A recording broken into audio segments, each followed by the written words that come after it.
first piece that I drew for 2026 I call Blueberry Dream. It was inspired by Eilit's Bamsupung. I'm not exactly sure how to pronounce it. It's such a cute little song, and I was mainly inspired by the lyrics Purple Sky, Mochi, Blueberry Dream. I don't think I'm pronouncing like in Korean right.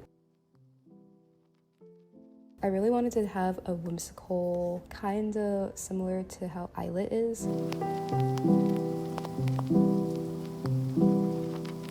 Pose was relatively a girl looking up at the sky as there's blueberries floating around her, the wind's blowing her hair. It's very majestic, whimsical, and pretty.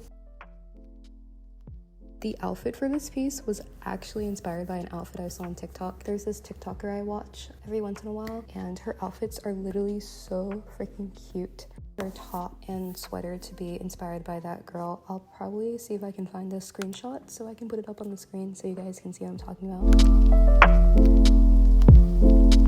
For the overall color scheme, I wanted it to be mainly in my general color scheme. I tend to go towards pastel, lighter, paler colors, but I also wanted to make sure that the character had blueberry themes in her, considering that it's inspired by blueberries. So I gave her this bluish, darkish hair.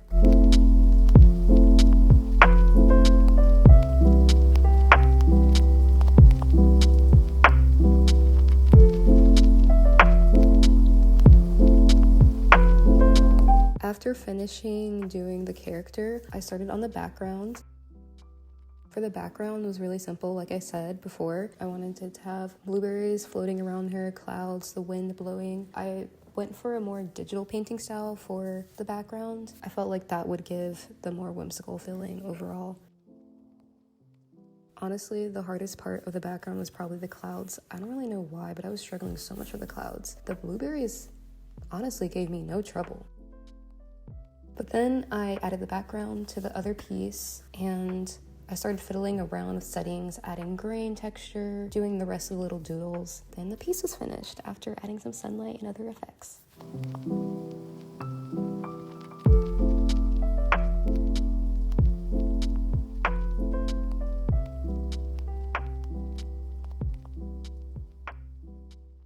This second piece I also made in January. As you guys know, I said I would make at least one piece per month for myself, and so this was my second personal piece. This one was inspired by Falling by the Charm Park, which is another song. I wanted it to have the same whimsical feeling that you're floating and to have that sense of childlike wonder. The pose was this girl with the stars stretched out in her hands, and I just thought it was so cute. I was struggling so much with the hair. I don't really know why. I had so many ideas and none of them working out, and I eventually just combined some hairstyles, and I ended up going with this hairstyle with the kind of curtain bangs and long flowy hair. I also wanted to experiment more this year with doing different skin tones, so I decided to do a darker skin tone.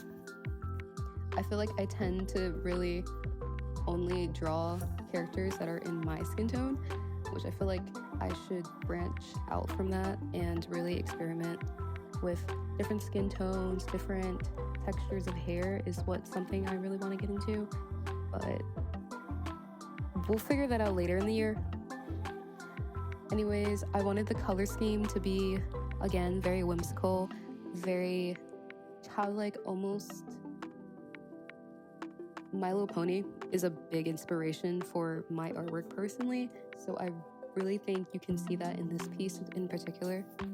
Honestly, you can see that in all my pieces, but this one in particular, I feel like you can see the influences of My Little Pony, Equestria Girls.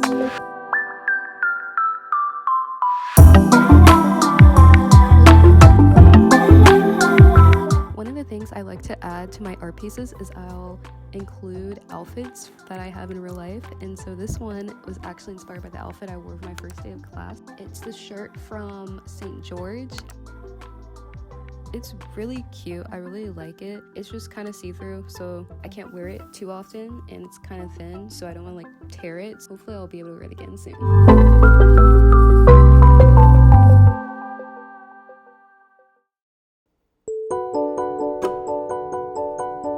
Then I started working on the background gave me so much trouble. I don't really know why. I had an idea in my head, but the idea was not being executed well at all. I really need to work on my backgrounds, but I decided to just keep on going and essentially just trust the process to figure it out. Like, this is gonna work out.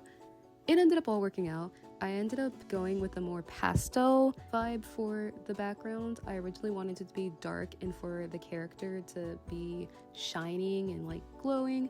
That didn't work out. I went with a pastel background and it turned out cute.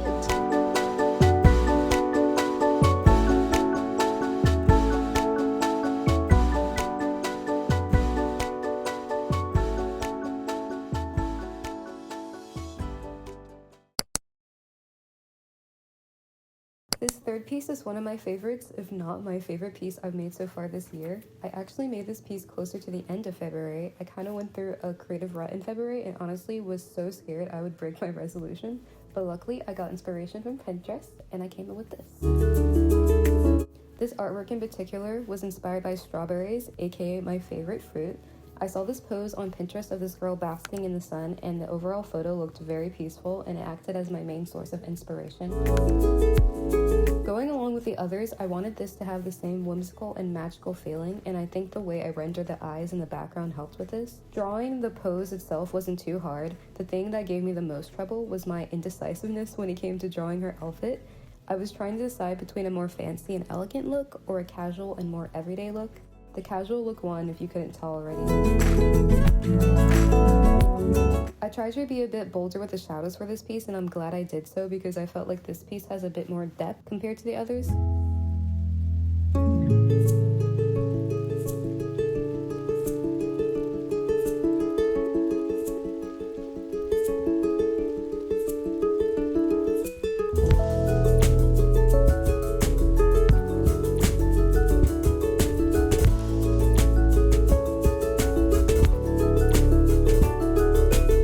Drawn a bowl earlier. In the reference photo, the girl had cherries in the bowl, and when I was trying to decide how I could incorporate strawberries in my art earlier, similar to how I did with Blueberry Dream, none of my ideas felt right and honestly just felt visually obnoxious.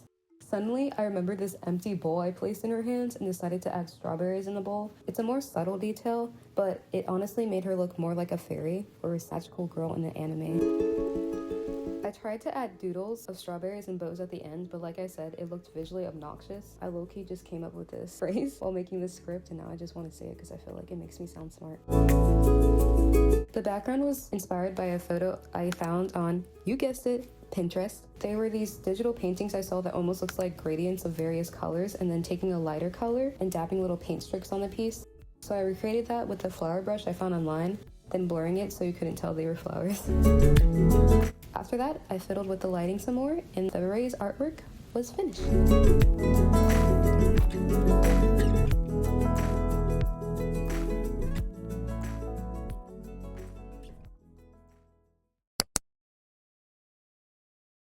I made 2 pieces for March as of right now. March isn't over yet, so maybe I'll make another one, but this first piece is titled 20 Feels Scary. If you didn't know, on March 31st, I will be officially 20 years old, which I feel very conflicted about. On one hand, I'm incredibly grateful that I'll be able to say I lived for 2 decades since so many people don't get to say that. Plus, I have made so many precious memories over the years with both family and friends. But the impending doom of adulthood looming over me makes turning 20 scary. I have so much anxiety about what's to come in the future and also have thoughts in my mind about how at almost 20 I should have experienced more by now. I haven't had a boyfriend, nor have been close to being in a relationship, and life feels like it's going by too fast. But that's just how life is. I know I'll be okay in the end, especially if I have God, my family, friends, and this channel that nobody watches but I get to rant on.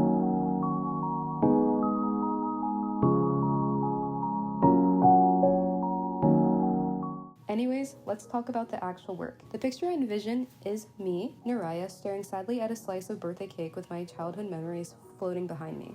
I also wanted to add stars, or rather balls of light, that would help illuminate the darkness. I felt like this would be the perfect visual representation of my feelings. I used a portrait I made of myself from December for the colors and chose some more colors that were all relatively cooler toned with accents of warmer toned colors. This way the warmer toned colors, like for example yellow, would make the purple stand out more.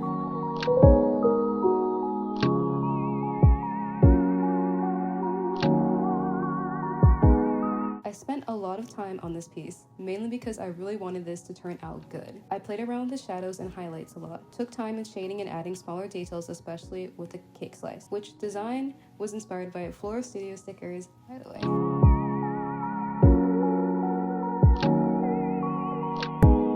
I finished me in the picture, then I worked on the background by sketching out certain happy child memories.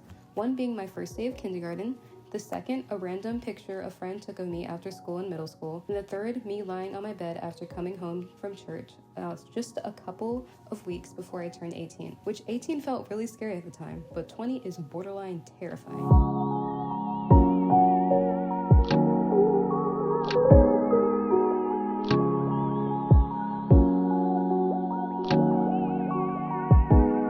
I spent a lot more time in the background than I should have, to be honest, but like I said before, I wanted this to be really good, so I kind of fed more into a perfectionist mindset for this piece. I was looking up inspo on Pinterest and found this photo and kind of recreated it, but not at the same time. Then of course, I added it to the other canvas with me and the memories on it and spent the next 30 minutes messing with the blending mode so the memories wouldn't blend into the background.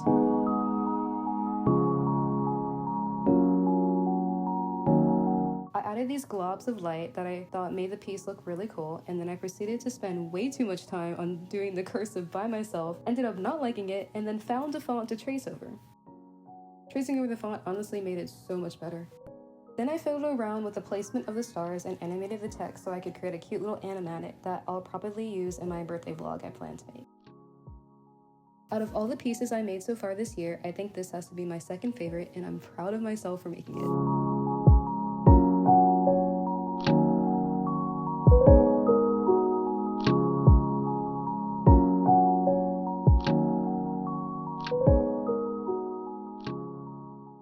This last piece was inspired by my craving for banana pudding. Recently, Little Debbie's came out with these banana pudding cream pies, and they're so good. I highly recommend. I wanted to do a less complicated pose for this piece and to draw the character being closer to us in perspective so you could see the detail in the eyes, which are honestly my favorite part to render, as well as focus on the hands. I'm not the best at drawing hands, so I've been trying to do poses that force me to draw hands so I can practice them and hopefully get better at drawing them. When coming up with the outfit, I thought of those postman hats, and I had recently seen an image of Mocha from Eyelet with a similar hat style, so I used her as a reference for the hat. Then for the clothes, I looked at multiple references from Pinterest to draw the outfit. It gives off that whimsy TikTok style to me. I really like that style, it's so cute.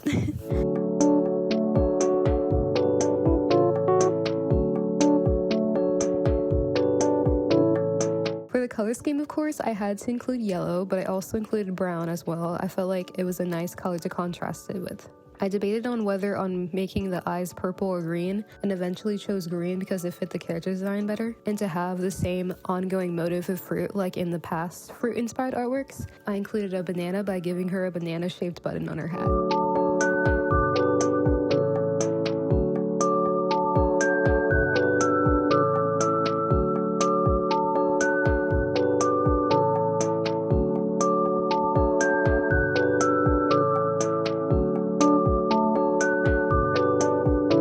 The background was fairly simple. I used the same method from February's and the first March artwork to make it. Then I drew little cups of banana pudding, bananas, and flower-shaped banana slices. They felt too flat and didn't stand out against the yellow backdrop, so I added some shading to give them some depth. I added the background to the canvas with the character and then messed around with the highlights and grain texture, and I was done.